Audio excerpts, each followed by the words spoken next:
नमस्कार विद्यार्थी मित्रांनो, मी तुमची एड्युकेटर श्वेता चंदनकर तुम्हा सर्वांचे ग्लोबल ऑनलाईन मराठी या युट्यूब चॅनल स्वागत करते. महाराष्ट्र सेट परीक्षा 2026 यासाठी आपण प्रिपेअर करतो आहोत आणि आज आपण पेपर 1 मध्ये मधले एक्सपेक्टेड एमसीक्यूज म्हणजे संभाव्य प्रश्न जे परीक्षेमध्ये विचारले जाऊ शकतात या सगळ्यांची प्रॅक्टिस करणार आहोत, त्यांचा अभ्यास करणार आहोत. आज त्याचा पाठ 4 आहे. चला तर मग सुरुवात करूया. ग्लोबल ऑनलाईन आपल्यासाठी घेऊन आले आहे महाराष्ट्र सेट पेपर 1 2026 याचा क्रॅश कोर्स जो येत्या मंडेपासून सुरू होते आहे, ज्यामध्ये तुम्हाला मिळणार आहे लाईव्ह क्लास, रेकॉर्डेड लेक्चर, 10 युनिटचे notes, unit wise MCQs, 5000 plus MCQ series, 50 अधिक मॉक टेस्ट आणि 15 वर्षाचे पीवायक्यू विथ सोल्युशन सोबत 1 वर्षाची व्हॅलिडिटी आहे. याची फीज आहे 3000 रुपये आणि आफ्टर डिस्काउंट 2600 रुपये असणार आहे. जर का तुम्हाला इनरोल करायचं असेल तर तुम्ही दिलेल्या नंबरवर संपर्क करू शकता. पेपर 1 सारखं आपल्याकडे पेपर 2 चं पण कोर्सेस आहे, ज्यामध्ये Marathi, history, commerce, management, computer science, education, life science, library science, chemical science, English literature, political science, economics आणि लॉ आहे. यामध्ये तुम्हाला पेपर 1 फ्री मिळणार आहे. कम्प्लीट 10 युनिटचे नोट्स मिळतील. 20 अधिक टेस्ट, फुल सिलेबस टेस्ट, 1 वर्षाची व्हॅलिडिटी आणि याची फीस आहे 10,000 रुपये. आफ्टर डिस्काउंट 4000 रुपये असणार आहे. जर का तुम्हाला इनरोल करायचं असेल तर तुम्ही दिलेल्या नंबरवर संपर्क करू शकता किंवा ग्लोबल ऑनलाईन ऍप प्ले स्टोरवरून डाउनलोड करू शकता. चला तर मग सुरुवात करूया. जर एका विशिष्ट सांकेतिक भाषेत सर्टन हा शब्द अशा पद्धतीने लिहिला जातोय, तर त्याच भाषेमध्ये आपल्याला मुंडेन हे कसं लिहिलं जाईल ते आपल्याला विचारलेलं आहे. आधी आपल्याला बघावे लागेल की सर्टन जे आहे ते कशा पद्धतीने लिहिलेलं आहे. ओके, GZRM आणि आपल्याला लिहायचं आहे मुंडेन. ओके, तर यामध्ये काय आहे, प्रत्येक अक्षराचे अल्फाबेट मिरर कोडिंग इथे दिलेले आहे. ठीक आहे. ए चं झेड आहे, सी चं एक्स आहे, मिरर कोडिंग आहे. हे उलट जे म्हणतो ना आपण तो. जसं स्टार्टिंग पासून हे एबीसी 3ऱ्या नंबरवर आहे, हा हा तर झेड पासून हा 3ऱ्या नंबरवर आहे, तसं हा 5व्या नंबरवर आहे. ओके, त्याला म्हणतात मिरर कोडिंग. ओके, तर हे आपल्याला तशाच पद्धतीने दिलंय, जसं NM AZ आहे ना, हे विरुद्धार्थी आहे. तसंच बघा, इथं आता ए आहे तर झेड लिहून टाकायचं, ई आहे तर व्ही लिहून टाकायचं, जे आपल्याला वाटते ना, माहिती आहे ना, ते लिहून टाकायचं. ओके, एवढं इथे इथे एन ला एम असेल, एम ला एन असेल, एवढं तर आपल्याला समजतेच. ओके, तर इथे बघा दोनच ऑप्शन आहे, NM चे आणि व्ही शेवटी आहे, त्यामुळे आपलं उत्तर काय असणार आहे, ऑप्शन सी असणार आहे. ओके, त्यामुळे अशा पद्धतीने तुम्ही ते करू शकता. IIT कानपूरने खालीलपैकी कोणते open source e learning platform विकसित केले आहे? Which of the following open source learning platforms has been developed by IIT Kanpur? E Gyan, e Saraswati, Brihaspati, none of the above. तर त्यांनी बृहस्पती नावाचं जे आहे ना ते बनवलेलं आहे. हे IIT कानपूरने विकसित केलेलं आहे. Open source learning management system आहे. यामध्ये आपण ऑनलाईन अध्यापन, अभ्यासक्रम, व्यवस्थापन, असाइनमेंट, क्विज, चर्चामंच इत्यादी साठी ते केला जातं. इथे मी ई ज्ञान म्हणजे झालेलं आहे, पण आपलं उत्तर आहे बृहस्पती. ओके, ग्लोबल ऑनलाईन आपल्यासाठी घेऊन आले आहे महाराष्ट्र सेट परीक्षा यासाठी अनिवार्य असणारे 50 पेपर 1 करिता 50 सराव प्रश्नपत्रिका असलेले गाईड, ज्यामध्ये 5000 प्रश्नांचा संच आहे. हे मराठी आणि इंग्लिश दोन्ही भाषेमध्ये आहे. Amazonवर हे अवेलेबल आहे. जर का तुम्हाला विकत घ्यायचे असेल तर तुम्ही ऑर्डर करू शकता. तुम्हाला लिंक हवी असेल तर तुम्ही कमेंट करू शकता. यामध्ये बघा मागील वर्षाचे पीवायक्यू प्रश्न आहे, युनिट वाईज पीवायक्यू प्रश्न आहे आणि फुल लेंथ मॉक टेस्ट आहे. ओके, मराठी आणि इंग्लिश दोन्ही वेगवेगळ्या भाषेमध्ये. आजच ऑर्डर करा.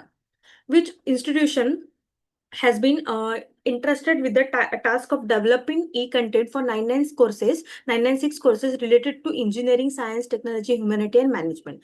अभियांत्रिका, विज्ञान, तंत्रज्ञान, मानवशास्त्र आणि व्यवस्थापन या क्षेत्राशी संबंधित 996 अभ्यासक्रमासाठी ई कंटेंट विकसित करण्याची जबाबदारी कोणत्या संस्थेकडे सोपवण्यात आलेली आहे? IIT Madras, bits Pilani, IIT Mumbai, वरीलपैकी काही नाही. तर ही जी आहे ही जबाबदारी जी आहे ना IIT मुंबईकडे सोपवण्यात आलेली आहे. आणि हे कोणी दिलेले आहे? NMEICT म्हणजे national mission on education through ICT यांच्याद्वारे दिलेली आहे भारत सरकारने. ठीक आहे, तर तुम्ही IIT बॉम्बे आणि हे 99 कोर्सेस जे आहेत ते महत्वाचे आहे, ते तुम्ही नोट करून ठेवा. ओके, आपलं उत्तर असणार आहे ऑप्शन सी. खालीलपैकी कोणत्या भाषेत स्त्रोत सोर्स प्रोग्राम लिहिला जातो? In which of the following language is a source program written? English, symbolic, high level, temporary. तर एक आपल्याला माहिती आहे सोर्स प्रोग्राम जो आहे तो उच्चस्तरीय म्हणजे हाय लेवल याच्यामध्ये लिहिला जातो. ओके, या प्रोग्राममध्ये हाय लेवल प्रोग्रामिंग लँग्वेज जसं C प्लस, जावा, पायथॉन अशा पद्धतीचे मूळ प्रोग्राम असतात आणि यानंतर कंपायलर किंवा इंटरप्रिटर यांचे ऑब्जेक्ट प्रोग्राम मशीन कोडमध्ये रूपांतर होतात. ठीक आहे, त्यामुळे आपलं उत्तर काय असणार आहे? ऑप्शन सी असणार आहे. त्यानंतर समोरचा प्रश्न आहे, एव्ह्यू NMEICT अंतर्गत विकसित केलेले सॉफ्टवेअर मुळात कशासाठी विकसित केले जातात? What is the software aview developed under NMICT primarily design for teacher training, technical training, student training की ऑल ऑफ द अबव? तर ते आहे वरील सर्व. ओके, त्यामुळे आपलं उत्तर काय असणार आहे? ऑप्शन डी असणार आहे. समोरचा प्रश्न आहे, नवीनतम write once optical storage media कोणता आहे? Which is the latest write once optical storage medium? Digital paper, magneto optical disc, WORM disc, CD ROM disc? काय असणार आहे? डिजिटल पेपरला आपण इंटरॅक्टिव्ह पेपर सुद्धा म्हणतो आहोत. Okay, it acts as a write once medium. सांगा बघू. तर ते आहे WORM disc. Write once, read many असं हे ओल्डर लेगसी आहे याची. ओके, त्यामुळे आपलं उत्तर असणार आहे option D, C. Nitrogen oxide मानवी आरोग्यावर कशामुळे परिणाम करतं? How do nitrogen oxide affect human health? डोळे आणि त्वचा जळजळ होऊ शकते, दम्याचा त्रास वाढतो, ऑक्सिजनची वाहतूक करण्याची रक्ताची क्षमता कमी करते, की वरीलपैकी काही नाही? Cause irritation to eyes and skin, aggravative asthma, reduce the blood oxygen carrying capacity, none of the above? Reduce.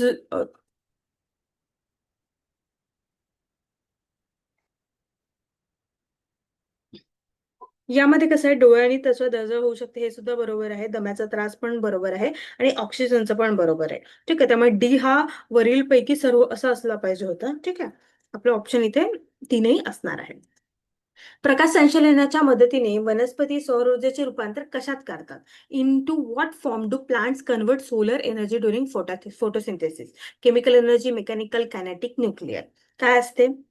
तर ते असते केमिकल एनर्जी. ओके, रासायनिक ऊर्जा. प्लांट ऑब्झर्व करतात सोलर एनर्जी आणि ते कन्वर्ट होते. खालीपैकी कोणता क्रम पहिल्यापासून शेवटपर्यंत वेगवेगळ्या आगमनांची योग्यरित्या यादी करतो? Which of the following sequence correctly list the arrival order of different waves? P लाटा, एस लाटा, पृष्ठभाग, surface waves, surface wave, P wave, S wave, P wave, S wave, surface wave? काय असणार आहे? पी वेव्ह म्हणजे primary wave, S wave म्हणजे secondary. Okay, P wave जे आहे ना, त्या सर्वात वेगवान भूकंपीय लाटा आहेत, त्या आधी पोहोचतात, त्यानंतर एस पोहोचतात, लाटापेक्षा कमी, त्यानंतर सरफेस वेव्ह, त्यानंतर सर्वात मंद गतीच्या लाटा असतात, त्यामुळे सर्वात शेवटी पोहोचतात. मात्र या लाटांमुळे सर्वात जास्त नुकसान होत नाही. त्यामुळे आपलं उत्तर काय असणार आहे? ऑप्शन ए असणार आहे. विविध पोषण पातळ्यांवर दोन किंवा अधिक प्रकारच्या अन्न साखळ्यांची होणारी आंतरजोडणी याला काय म्हणतात? What is the term for the interconnection of to or more types of food chains at a various trophic levels? Food chain, food web, heredity, ecology, pyramid? काय असते? तर ते आहे फूड वेब म्हणजे अन्नजाळे. ठीक आहे, नेटवर्क आहे हे इंटरकनेक्टिंग फूड चेन्स, ज्यामध्ये इंटरकनेक्ट असतात फूड चेन्स. ओके, आपलं उत्तर असणार हे ऑप्शन बी. ओझोन हा दुय्यम वायू प्रदूषक मानला जातो कारण तो ozone is considered secondary air pollutant because it exists in the upper layer of the atmosphere, is formed in the atmosphere through chemical reaction, is produced in industry, play a secondary role in a causing pollution. वातावरणाच्या वरच्या थरांमध्ये आहे, वातावरणात रासायनिक प्रतिक्रियांद्वारे तयार केले जाते, उद्योगात उत्पादन केले जाते आणि प्रदूषण निर्माण करण्यात दुय्यम भूमिका आहे. सांगा बघू.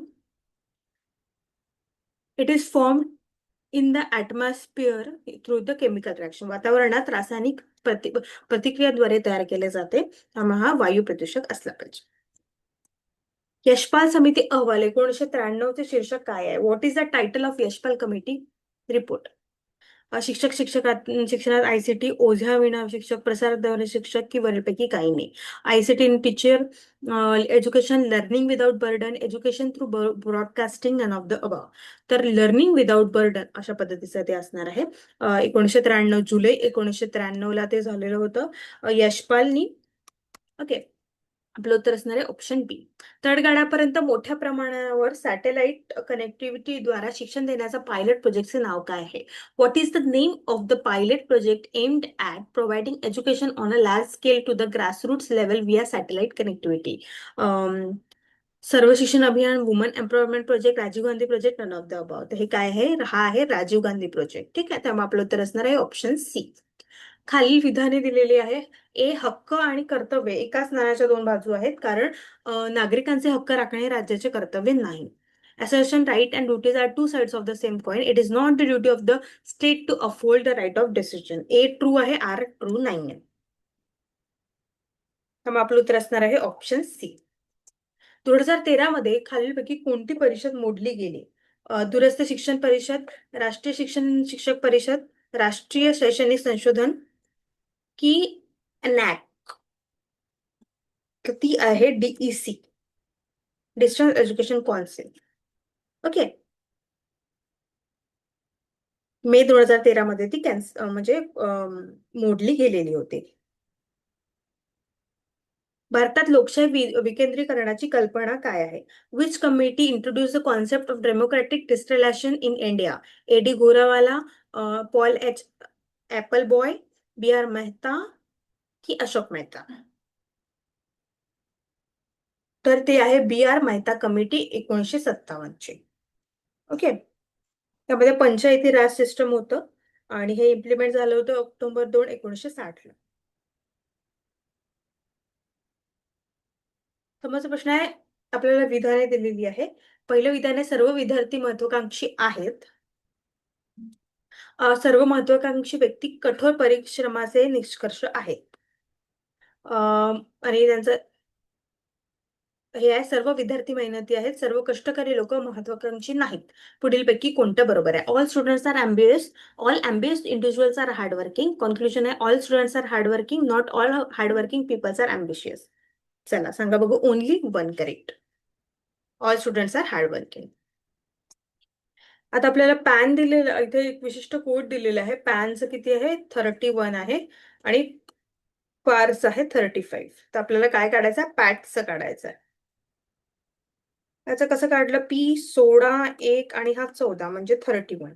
P16 1 आणि R म्हणजे 18 म्हणजे 35.